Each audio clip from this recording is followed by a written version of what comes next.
Olá, eu sou a Maria Emília do canal Edu Pontuação. Você já acessou o nosso canal? Acessa lá, curta, compartilhe os nossos vídeos e deixe o seu comentário. Olá, eu sou a Fernanda.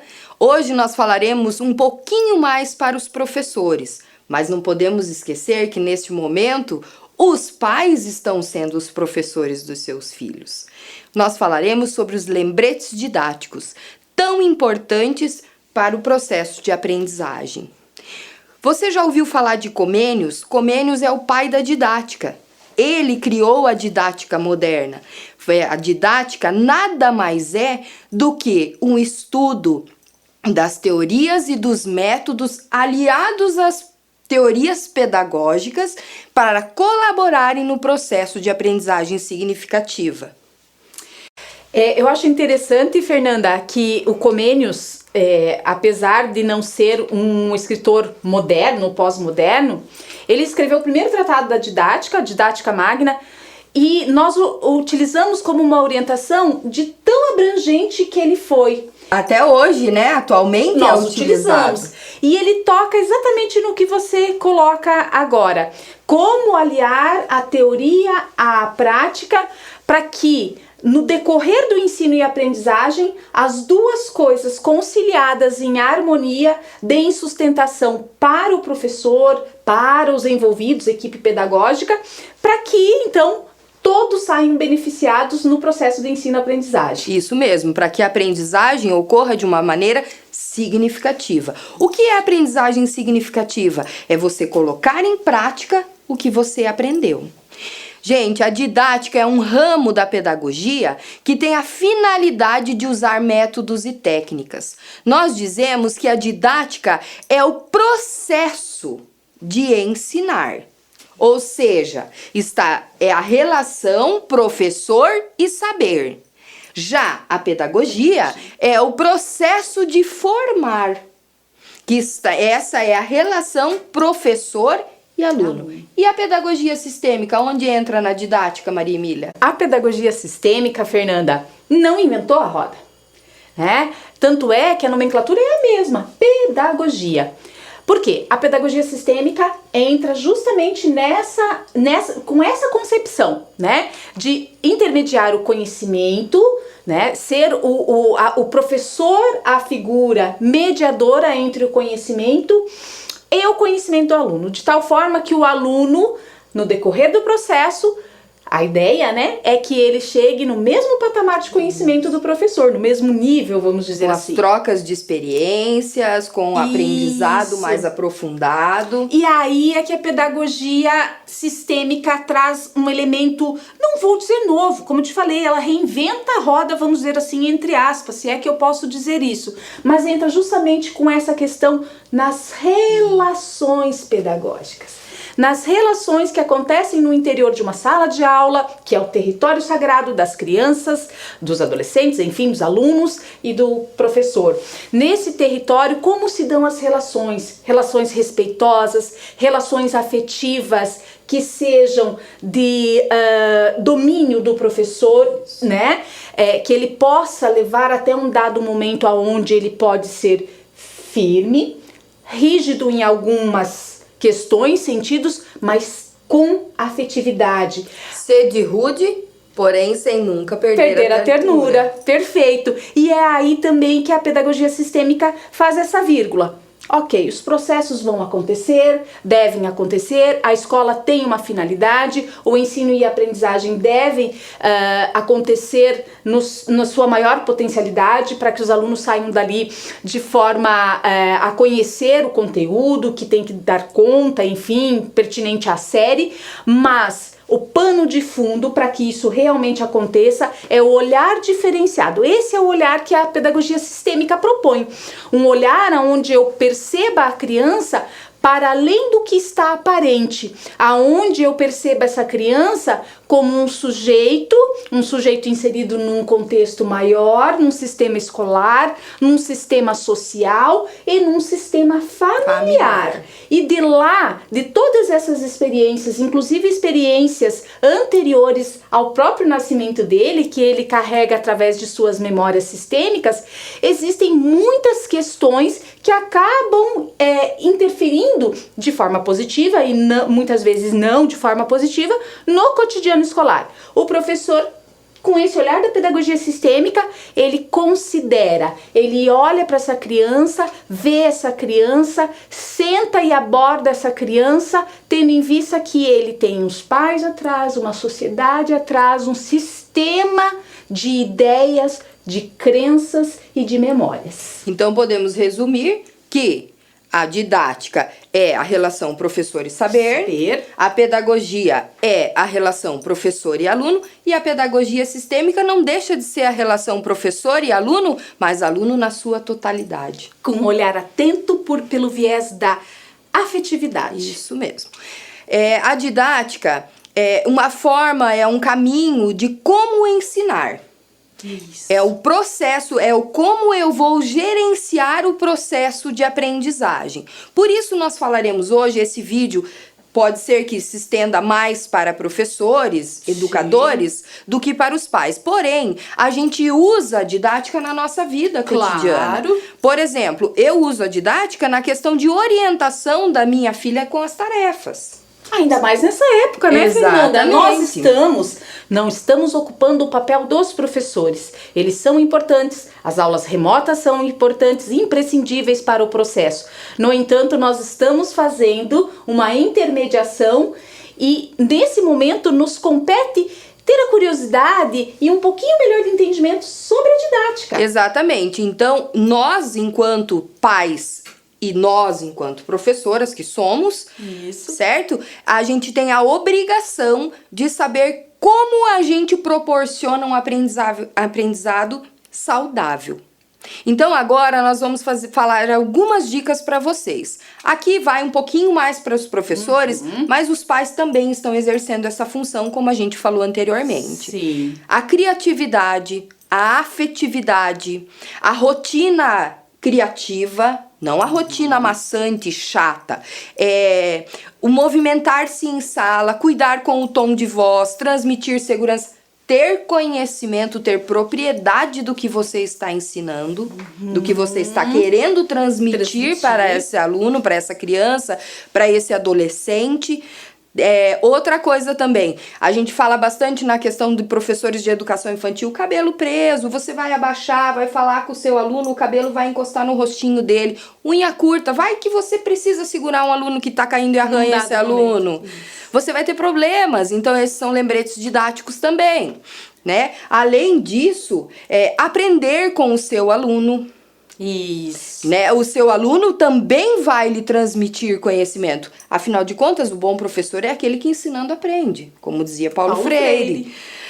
Roupas adequadas, principalmente porque a gente está exposto aos pais, à sociedade, a toda uma, né? A contação de história é um momento tão importante, né, Maria Emília? A gente tem que cuidar com o tom de voz, a gente tem que fazer a voz dos personagens, imitar os ruídos, os barulhos da natureza, isso para tornar atraente, atrativo para esse aluno essa história. E aí entra a linguagem também, né, Fernanda? Exatamente. A linguagem não pode ser tão formal, também não deve ser informal, menosprezando a capacidade intelectual e de desenvolver o vocabulário. A criança, nesse momento da contação de história, ela vai estar desenvolvendo o vocabulário dela, ela vai estar aprendendo novos vocábulos. Então, nós temos a obrigação de sempre buscar agregar, né? Isso, ampliar o vocabulário, permitindo que ele vá adquirindo novas formas também de se comunicar. Exatamente. É por aí que eles aprendem. E é pelo exemplo.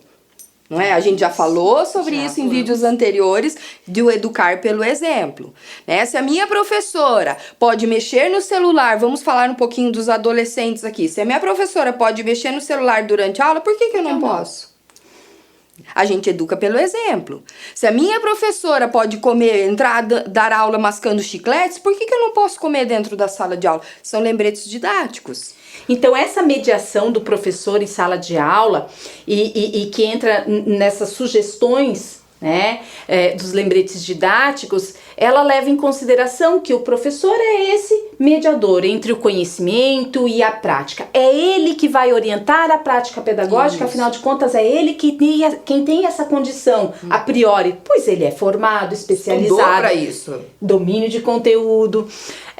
Então, nesse sentido, Fernanda, é que nesse momento ele se coloca como a figura não central, pelo contrário, os dois são, mas ele se coloca como a figura do exemplo. Isso. E é aí que ele tem condições, a partir dos lembretes didáticos, de trazer para a sua prática melhorias nas relações interpessoais, na elaboração de uma aula. Afinal, a didática, ela vai desde o sentar, pensar o que vou trabalhar, pegar o norte do conteúdo, preparar a minha aula, trabalhar o planejamento e a própria avaliação. O processo didático é tudo isso.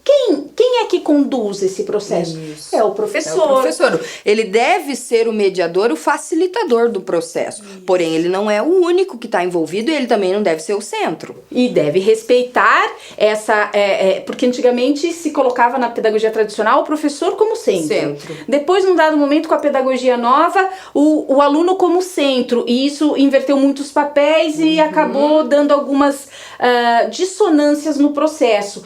E agora nós percebemos que professor e alunos, dois são importantes e são os dois são o centro, e são partes e são o todo.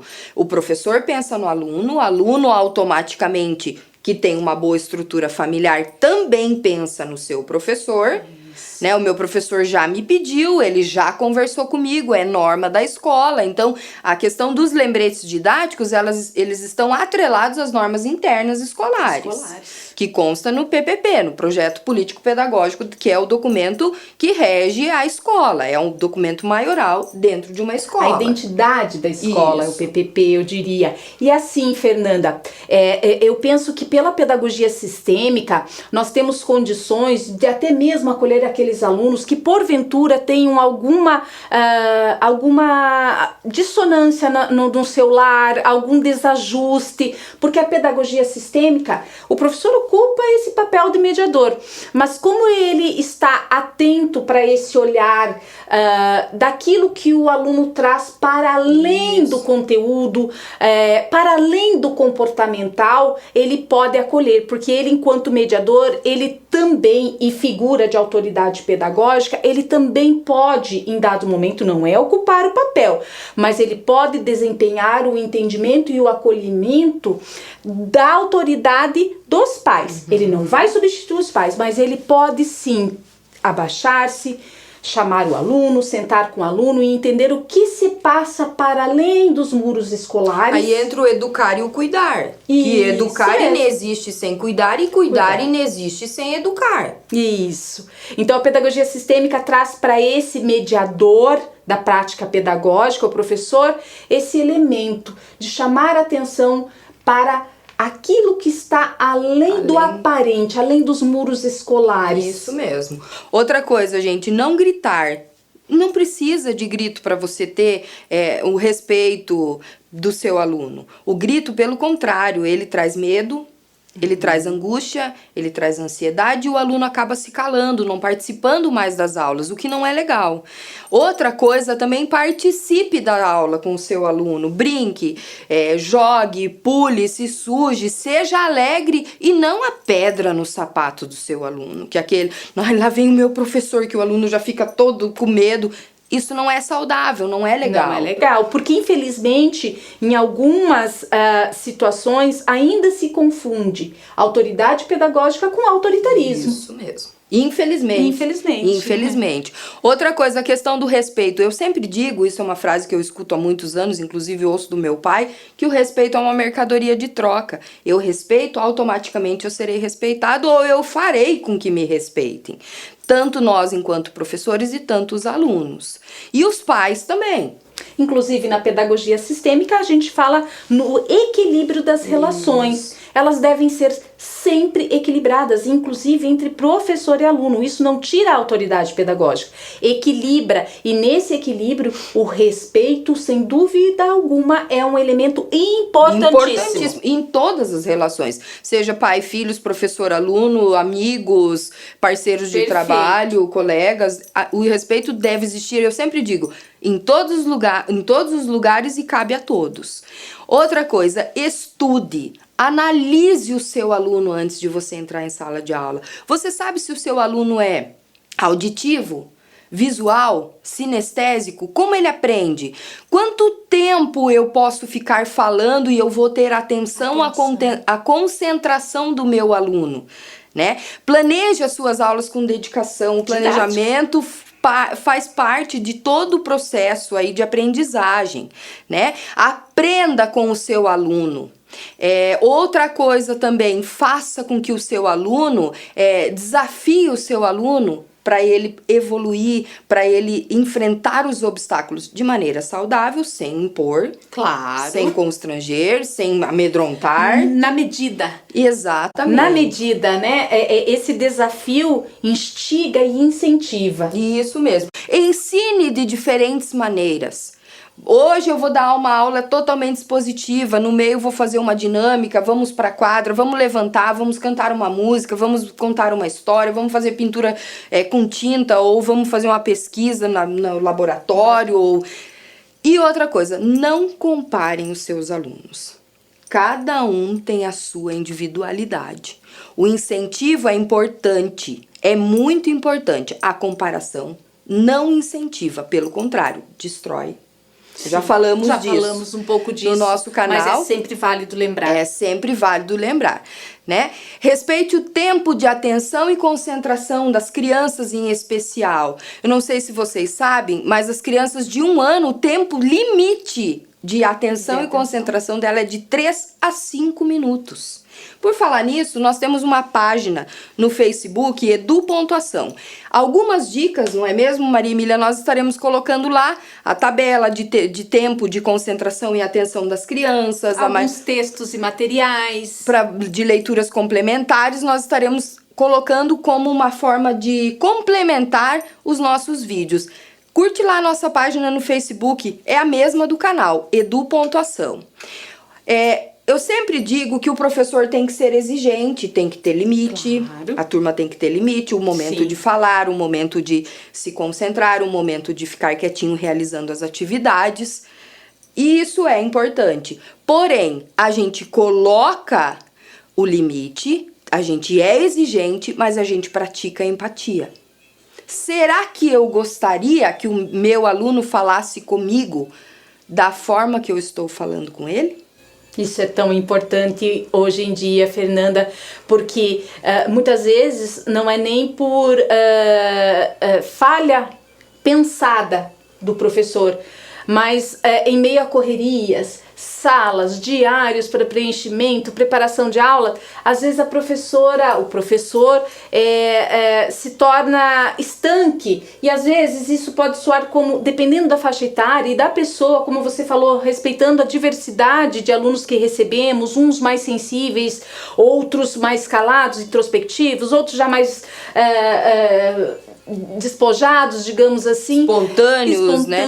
Outros que só reagem de forma sob pressão, outros não. Então, tomar esse cuidado, como se dirigir as palavras apropriadas, até né? para não ser grosseiro. Isso. A grosseria é uma das coisas, além de ser feio, eu acho feia, né? A grosseria, ela não favorece. Abre precedente para o aluno. Exatamente. Fernanda, eu gostaria, assim, de entender um pouco mais, por parte de você, pedagoga, esses lembretes didáticos, para quem está nos assistindo, ele vem por parte de quem na escola? Eu leio, tem um manual, como é que é? Na verdade, ele é elaborado, como eu citei anteriormente, pela equipe, a partir do base PPP. No PPP, nas normas internas da escola, e são passados para os professores nas reuniões. Ah, pela equipe pedagógica. Pela equipe pedagógica. Legal. Mas são coisas que, com o passar do tempo, eu que tenho aí pouco tempo, pouquinho. de experiência na educação, são coisas meio óbvias, não é mesmo? Sim, mas para quem está iniciando é bem importante. O não gritar, as unhas são detalhes que a gente pode ter problemas. Ah, mas nunca parei para pensar nisso. Outra coisa também. Às vezes passa despercebido, né? O cabelo, às vezes não é por mal. O cabelo tá limpinho, tá cheiroso, mas é super desagradável alguém conversar com você, tirar uma dúvida e encostando o cabelo no seu rosto. Pode até desconcentrar, dependendo da idade da criança. E daí vai mexer no cabelo da prof, vai falar do perfume da prof, vai. Isso. E a boa aparência é fundamental, porque as crianças... tem até um ditado, não é, Maria Emília, que fala que a criança aprende mais quando sabe que o seu professor gosta dela. E um dos fatores que levam as crianças a gostarem do seu professor é achar o professor bonito. A aparência, né? A aparência. Chama a atenção, principalmente as crianças menores. Não só, nós também gostamos de uma boa apresentação visual, mas os pequenos, né? Em especial os menores, na educação infantil e as primeiras séries ali do fundamental. Porém, não estou falando de beleza no sentido de ir todo produzido, de salto, até porque não cabe. Na educação infantil é complicado. Não cabe. Mas um professor de cabelo limpo, com batom, com uma maquiagem cheiroso, né, com uma roupa limpinha, de boa aparência, isso é fundamental. A gente não pode esquecer que o ensinamento começa com o coração. Então, ame o que você faz. Esse é o principal lembrete didático que nós temos para hoje.